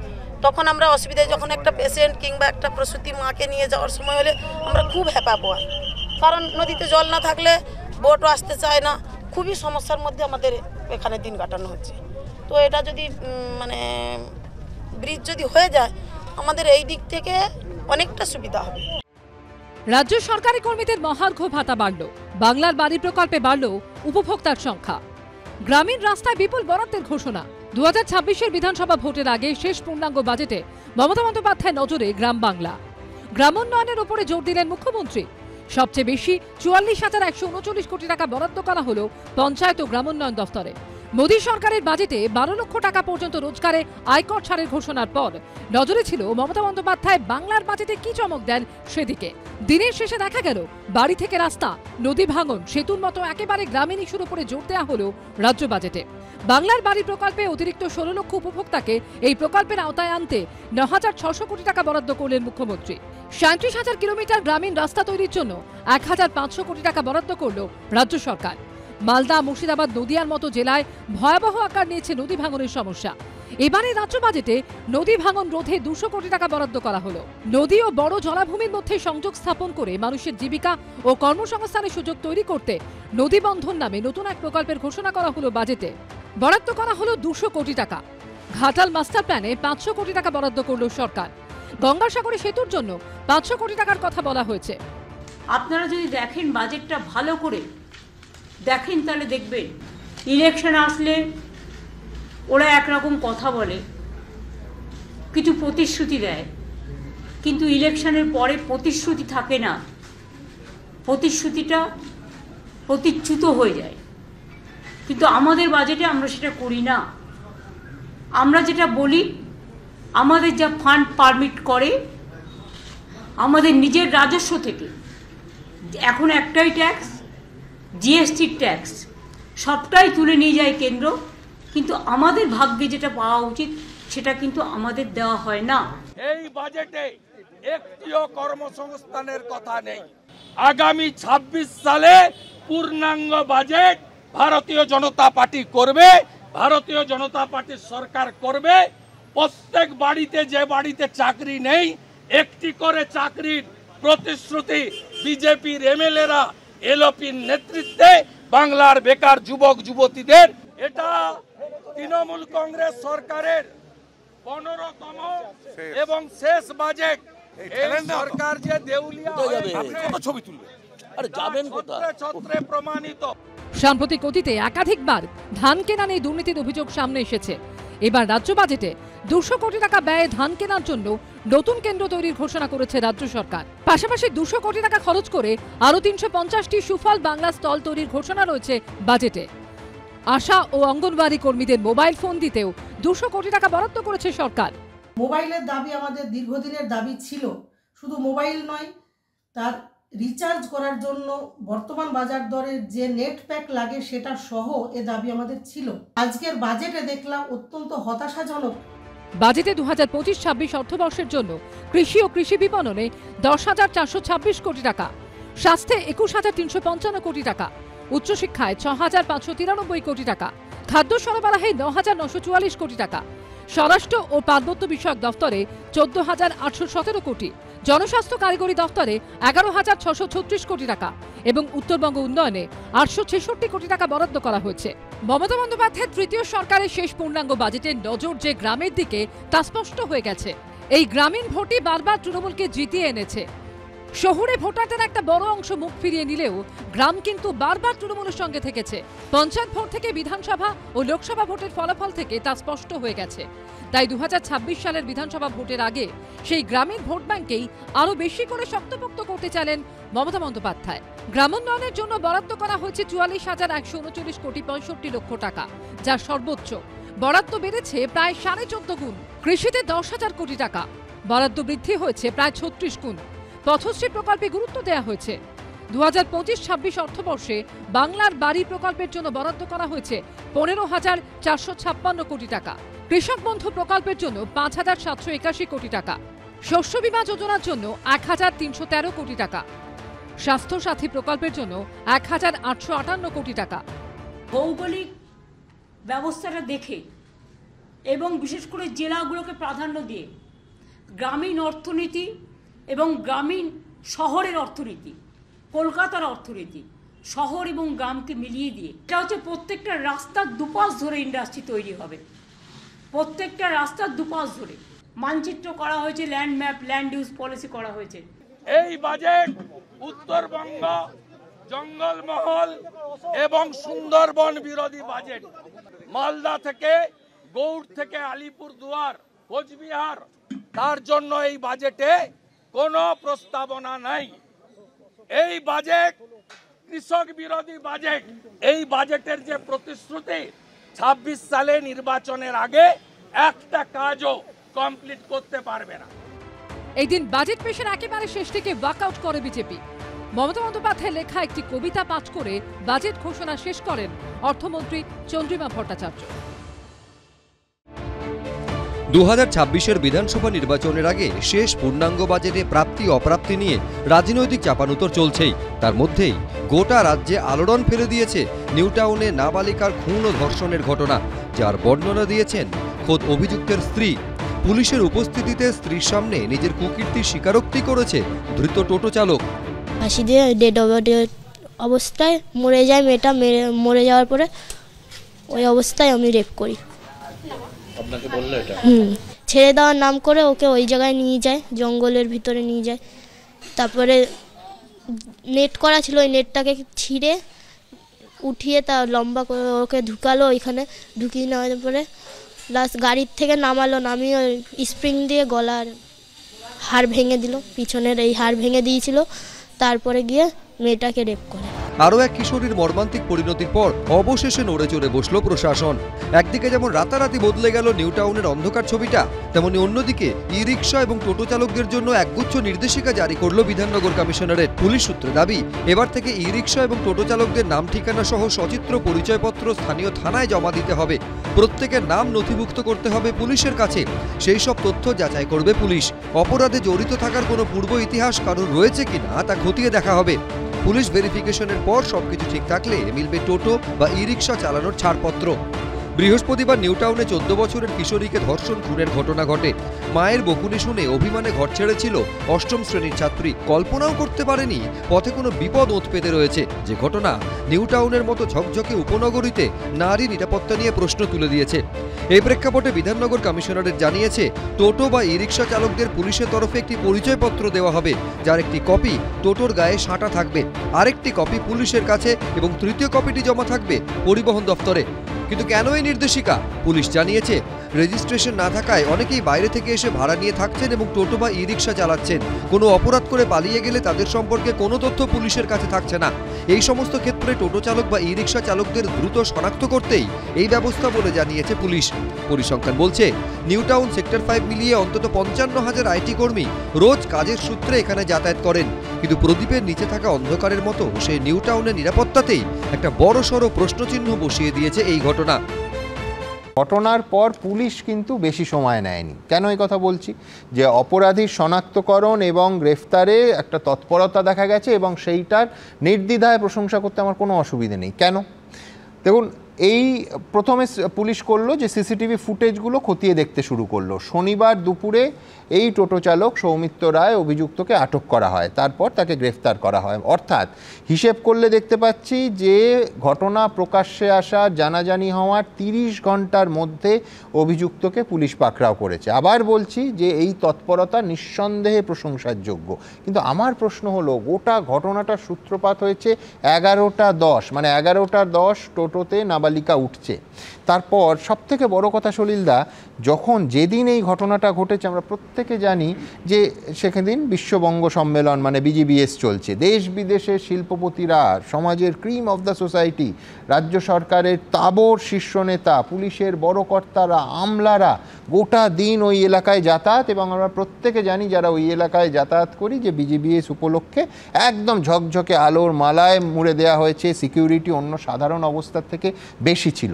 আমার প্রশ্ন এটা যে বাড়ি থেকে ঝগড়া করে বেরিয়ে আসাটা এইসব বাদ দিন, বাড়ি থেকেও অসুস্থ হলেও রাত 11:10 একটি ক্লাস 8-এর মেয়ে তো ওষুধ কিনতেও বেরোতে পারে। টোটো তো সাধারণ গণপরিবহন, গোটা রাত ধরে আইটি সেক্টরে চলাফেরা করে, সে উঠেছে। যে ঘটনাটা ঘটেছে, it is a stigmatized chapter in the history of lawlessness and failure to combat crime. খালি ল এনফোর্সিং এজেন্ট কার? রাজ্য সরকারের। The gross failure. তুমি দেখো, একটা জিনিস দেখো, ওই বাচ্চা মেয়েটিকে কিন্তু ধরেছিল, কিন্তু টোটো তো আর ওই অন্ধকার জায়গায় যেখানে ইনঅ্যাক্সেসিবল জায়গা সেখান দিয়ে টোটো তো যায় না, টোটো যায় মেইন রাস্তা একদম, এবং মেইন রাস্তাতেই উঠেছে। এবং ওঠানোর পরে 3 থেকে 4 ঘন্টা তাকে ঘুরিয়েছে। ঘোরানোর পরে সেই তুমি ঝা চকচকে শহর বলছো, বিদেশের বৈদেশিক প্যাটার্নে তৈরি। বিলেতে নিউ ইয়র্কে আমরা দেখেছি সেখানে রাস্তার নাম থাকে না, নম্বর দিয়ে থাকে। নিউ টাউনে তাই। আজকে নিউ টাউন মানে এক্সটেন্সিভ যে নিউ টাউন এরিয়াটা, that has been trifurcated into 3 police station for last 3-4 years. ঠিক ঠিক ঠিক, আলাদা পুলিশ কমিশনারেট। এবং ধরুন মানে কলকাতার বহু জায়গায়, আলিপুরের মতো 2-1টা জায়গা ছাড়া তো সিসিটিভি দিয়ে মোড়া যায়নি, অথচ নিউ টাউনে সেটা গেছে। এবং সবচাইতে যেটা অ্যারেঞ্জমেন্টের সব আছে, তুমি হাসপাতালগুলোতে দেখো, ঝা চকচকে হাসপাতাল, ভেতরে ফাঁকা হলো। অর্থাৎ আপনি বলছেন যে ক্রাইম ডিটেকশনে দ্রুততা থাকলেও ক্রাইমটা যে ঘটলো এটা একটা ব্যর্থতা। না, প্রিভেন্টিভ কোনো মেজার নেই। ঝা চকচকে আছে, কিন্তু ওই অন্ধকার জায়গাগুলোতে তারও অ্যারেঞ্জমেন্ট করা আছে, কিন্তু আলো নেই, অন্ধকার। বলছো তো, আজকে তো আলো লেগে গেল, আজকে বাল্ব লাগলো, টিউবলাইট লাগলো, ফোকাস লাগলো, সব কিছু লাগলো। আমি তোমায় যেটা বলতে চাইছি, এটা মানে আজকের দিনটা হচ্ছে একটা stigmatized chapter in the history of West Bengal. আজকে আমাদের মুখ দেখানোর জায়গা নেই দেশে বিদেশে সমস্ত জায়গায়, এবং এটা একটা হিউজ সেন্সেশন হয়েছে এই ঘটনাটা।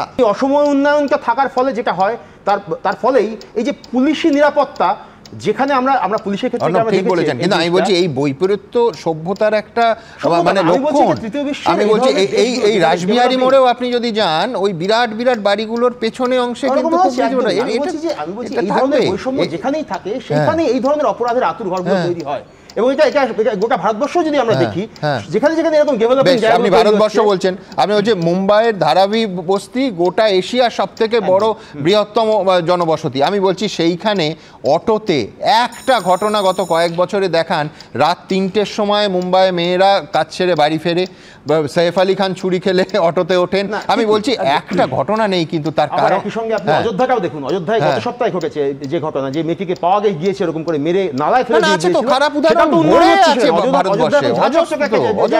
চেষ্টা করা হচ্ছে। এবং এই উন্নয়নের বৈষম্য থাকার ফলেই কোথাও কি সরকারই তো বলে যে ন্যাশনাল ক্রাইম রেকর্ডস ডেটা অনুযায়ী মহিলাদের জন্য সেফেস্ট সিটি হচ্ছে আমাদের কলকাতা। তারও এখনো পর্যন্ত তাই। এখন এই উৎকট যে একটা মানে বৈষম্য, উৎকট বৈষম্যের ফলেই কি পুলিশ কোথাও ফাঁকি দিচ্ছে, এই সমস্ত জায়গাগুলোতে ফাঁক রাখছে। যে ধরুন একটা দামি গাড়ি থেকে নেমে কেউ যখন থানায় গিয়ে নিজের কমপ্লেন লঞ্চ করছে, পুলিশ যতটা গুরুত্ব দিয়ে তাকে দেখে, একটা সাধারণ ঘর থেকে, অতি গরিব ঘর থেকে যদি কেউ এসে পুলিশ তার কাছে যায়, এটা তো একটা ট্র্যাডিশন হয়ে রয়েছে। এটা পাল্টাচ্ছে কিনা, এটা পাল্টানো আমাদের দরকার। এটা একটা দিক। 2 নম্বর দিক হচ্ছে যে সোশ্যাল লেয়ারগুলোকে আমাদের বোঝা দরকার। মানে এই যে লোকটির ক্রাইম রেকর্ড আছে, অতীতে এর একাধিক রকমের অপরাধের জায়গা রয়েছে। সুতরাং এই যে লোকটি এর যে সামাজিক লেয়ার থেকে এসছে, তার অপরাধপ্রবণ যে মন, সেই অপরাধপ্রবণ মন এবং তাকে ট্যাকল করা, তার জন্য আমাদের যে সামাজিক ব্যবস্থা তৈরি করা দরকার, সেটা আমরা কতটা তৈরি করতে পারছি। দেখছিলাম 2-3 দিন ধরে তো আপনারা প্রতিবেদন দেখাচ্ছেন। একটা প্রতিবেদনই আমি দেখছিলাম, বাড়ি থেকে ঝগড়া করে এর আগেও একাধিকবার চলে গিয়েছে আর কি এই জিনিসটা। আমি বলছি পেরেন্টিং বা এর যে বড় করে তোলা বা এর যে প্রোটেকশন, এর ক্ষেত্রে এই যে সামাজিক, আমি বারবার করে সামাজিক লেয়ারগুলোর কথা বলছি, আমাদের মতন ঘরে একটি বাচ্চা মেয়েকে যে ধরনের প্রোটেকশন, যে ধরনের পেরেন্টিং এর মধ্যে আমরা রাখতে পারি, এই সমাজের সমস্ত স্তরে কি একই রকম ভাবে রাখা সম্ভব? এখানে আমি এতগুলো তোমার পয়েন্টে এখানে আমি ডিফার করছি। তার কারণ হচ্ছে এটা পেরেন্টিং এর সমস্যা নয়। 11টা 10-এ মেয়েটির বাড়িতে কেউ অসুস্থ হতে পারত। ক্লাস 8-এ তুমি সবাই, আমি ছেলে মেয়ে আলাদা বিচার করব কেন? আজকে মানে ক্লাস 8-এর একটা ছেলে বা মেয়ে, সে একটা টোটো করে গিয়ে একটা ওষুধের দোকানে যেতে পারে না? নিশ্চয়ই যেতে পারে। সুতরাং এখানে পেরেন্টিং এর কোনো রাস্তা সে ঘুরে বেড়াচ্ছে এবং পেরেন্টিং এর এখানে খুব মুশকিল। ফলাও করে প্রচার করে আমাদের নারী সুরক্ষায় আমরা এগিয়ে, Kolkata is the safest city. NCRB data available, তোমার দর্শকরা দেখতে পারে, দেখবে স্টার মার্ক দেওয়া আছে পশ্চিমবঙ্গে। কী লেখা আছে? West Bengal government is not providing us the appropriate data. তো ওই ডেটা না করে হচ্ছে প্রথম টুকে পাস করার মতো ব্যাপার। দেখো খুব একটা অদ্ভুত জিনিস, BGBS, Bengal global business summit, বড় ব্যাপার। সেখানে হচ্ছে কয়েক লক্ষ কোটির মৌমাছি আছে, মার্জনা, মৌ স্বাক্ষরিত হয়। সেই মৌমাছিগুলো যখন আসে, মুখ্যমন্ত্রী প্রেজেন্ট, বিভিন্ন জিন্দাল ফিন্দাল যার নাম করে মুখ্যমন্ত্রীটাকে জিন্দাল কবে করবে তারা প্রেজেন্ট। তারপরও ওই সিকিউরিটি, হাই সিকিউরিটি জোন, সকল মানে আমাদের দেশে ইন্ডাস্ট্রিয়ালিস্ট, ফরেন ইন্ডাস্ট্রিয়ালিস্টরা আসছেন, কি হচ্ছে আমি জানি না, আসছেন, সেখানে এসে তাদের সিকিউরিটি থাকছে। তার থেকে 2 কিলোমিটারের মধ্যে জায়গা, আমি তো এই এলাকায় থাকি, আমি চিনার পার্কে থাকি, 2 কিলোমিটার জায়গা, সেখানে পুলিশের সামান্য নিরাপত্তা নেই। প্রথম থিওরিটা পুলিশ কি আনলো, বললো তারা একটা বাইক লোকেট করেছে। টাইম ফ্রেমটা অবশ্য 11টা 10 থেকে তারা সিকিউরিটি থাকে ওখানে পাশে না একটা মানে একটা হোটেল আছে, আমি নাম করছি না কোনো হোটেলের, ব্র্যান্ডেড কোনো একটা 5 স্টার হোটেল আছে, সেখানেই এরা থাকেন। কিন্তু সিকিউরিটি দেওয়াটা দায়িত্ব ইন্টারন্যাশনাল ডেলিগেট যখন আসছে, এক্স্যাক্টলি ওখানে যে কটা হোটেল আছে তারা ওখানেই থাকেন। সেকেন্ড হচ্ছে, প্রথমে আসলো কি একটা বাইক তারা লোকেট করেছে, তারা নাকি প্রথম থিওরিটা আসলো একটা বাইক, 2টো ছেলে, মেয়েটা গিয়ে বাইকের মধ্যে বসলো, তারা সিসিটিভি ক্যামেরা দেখেছে। আমার প্রশ্ন হচ্ছে, সিসিটিভি ক্যামেরাতেও কি কাটমানি থাকে? তার কোয়ালিটি এত খারাপ যে বুঝতে পারেন এটা ওই মেয়েটা না, এটা অন্যটা মেয়েটা। দেখো ধরা পড়েছে, ভালো কথা, সাধুবাদ জানাই, পুলিশ ভালো কাজ করেছে। প্রশ্ন হচ্ছে যেখানে প্রিভেন্ট করা যায়, ওই চোর পালালে পুলিশ আসে বারবার কেন হয়?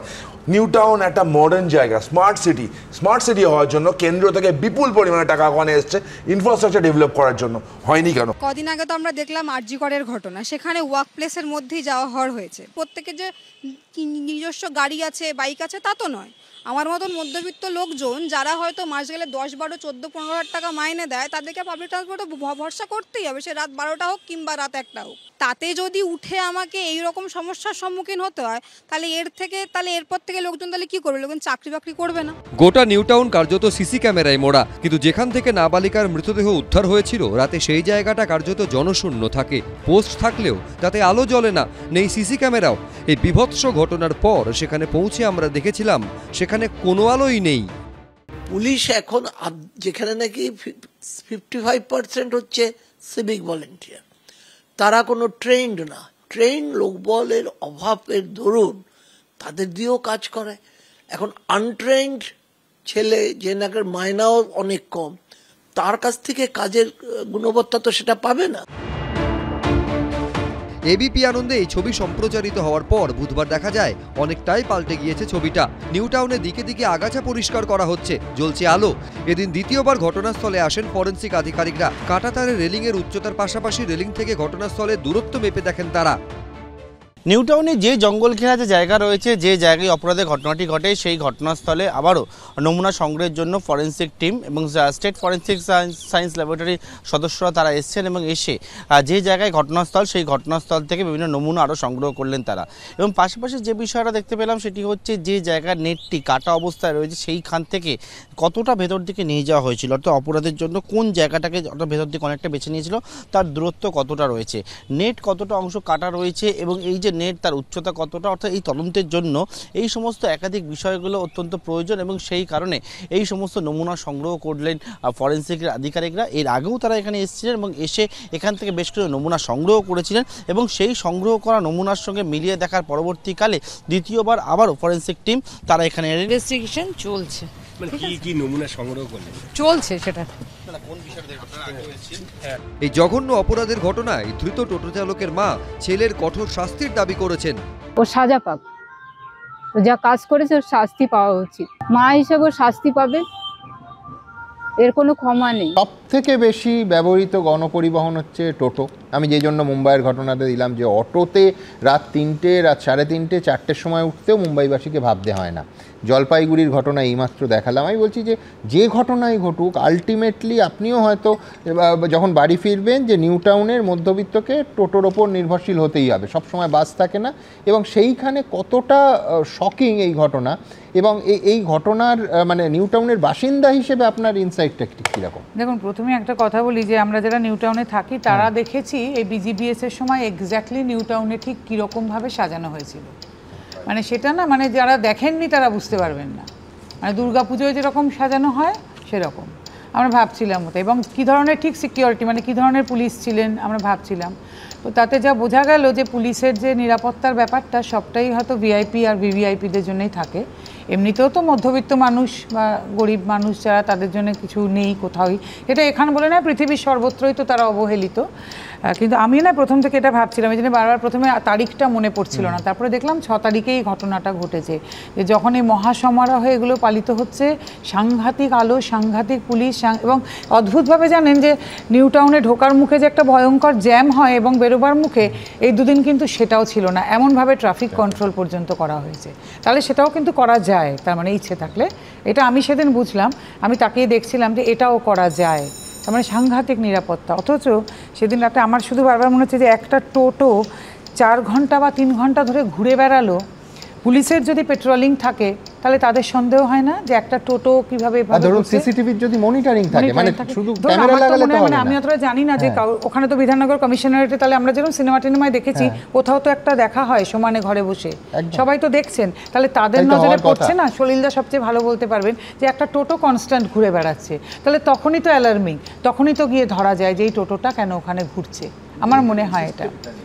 এই আর আপনি গণপরিবহনের কথা বলছেন, তো গণপরিবহন বলতে মনে পড়ে গেল যে গতকাল মানে উত্তরপ্রদেশের ওখানে একটি ছেলেকেও কিন্তু সেম জিনিস গণপরিবহনে করা হয়েছে, একদম কিনা খাবার ছেটানো হয়েছে বলে বাসে। কাজে আমাদের ভাবতে হবে নিরাপত্তা কারুর নেই, বয়স্ক লোকেরা যেখানে সেখানে প্রহৃত হচ্ছেন, বাচ্চাদের মারধর করা হচ্ছে, নারী পুরুষ উভয়ের কারুর। এবার নিউ টাউনে কিন্তু ছেলেদের সঙ্গেও এরকম ঘটনা ঘটতে পারে। কাজে আমি অর্ণবদা, আপনি কিছু মনে করবেন না, আপনি প্যারেন্টিংয়ের কথা বলছিলেন। একটি ছেলেও রাগ করে বাড়ি থেকে বেরিয়ে গেলে মানে আমাদের যাদবপুর দেখিয়ে গেছেন ছেলেদের সঙ্গেও রেপ হয়। তাহলে আজকে একটি ছেলে বাড়ি বেরিয়ে গেলে তার সঙ্গেও কিন্তু এরকম কিছু হতে পারতো। হয়তো তার গলার নলি কাটা অবস্থায় বাস থেকে ছুঁড়ে ফেলে দেওয়া হয়েছে, হ্যাঁ, হয়তো তার গলার নলি কাটা অবস্থায় পাওয়া যেত, হয়তো তার পরবর্তীতে হতো না। কারণ এটাও তো একটা নেক্রোফিলিয়ার উদাহরণই পাওয়া গেল, যা শুনলাম ওর ওয়াইফের মুখে। তো আর এটাও আমাদের খুব ভাবার একটা বিষয়, জানেন দাদা, যে আজকের প্রজন্ম মানে কোন দিকে এগিয়ে যাচ্ছে। খুব অবাক লাগে ভাবলে, একটা 22 বছরের ছেলে, শুনছি তার আগেও নাকি রেকর্ড আছে ক্রিমিনাল, আর এরকমভাবে স্প্রিং দিয়ে গলা গিয়ে নৃশংস, মানে কেন? এই যে বিশ্বাস আস্থার কথা তুমি বলছো, এইখানে থেকেই কিন্তু এই যে এতদিনের একটা পুরুষতান্ত্রিক মানসিকতা যে মেয়েরা ঘরের মধ্যেই যেন থাকে, এই মানসিকতার দিকে যাতে বাড়ির লোকেরাও মেয়েদেরকে আরও টানেন, তার একটা আখ্যান তৈরি হয়ে যেতে পারে যেন না হয়। এবং আমরা যেন সত্যি যে মেয়েটি বাড়ি থেকে বেরিয়ে গিয়েছিল তাকে বা তার পরিবারের দিকে আঙুল না তুলি, যায় স্ত্রীকে এক্ষুনি দেখলাম, তার নিরাপত্তাও আমাদের সমাজের দায়িত্ব। সেও আমার চোখে বিপন্ন, কারণ একজন নারী হিসেবে এখানে বসে আমার এটা মনে হচ্ছে যে এই মেয়েটিকেও তো আমরা সকলে দেখতে পেলাম সুমন, এরও একটা প্রতিবেশী আছে, এ তো সে ক্রাইমের অংশ হয়নি, হয়তো ক্রাইমের কথা সে জানতে পেরেছে। তাহলে আমরাও কিন্তু অনেক সময় বলছে যে কঠোর শাস্তি চাই। এক্স্যাক্টলি। সুতরাং সেই মেয়েটি বা তার আগেও যে চলে গেছে এই ছেলেটির জীবন নিয়ে আমরা যখন শুনছি, আমার মনে হয় সেখানে আমাদের সামগ্রিকভাবে দেখতে হবে যে ক্ষমতার যে নৃশংস আস্ফালন, যে যেখানে পারছে সে কিন্তু উল্টো দিকের মানুষটির বিপন্নতার সুযোগ নিয়ে অন্ধকার খুঁজে নিচ্ছে।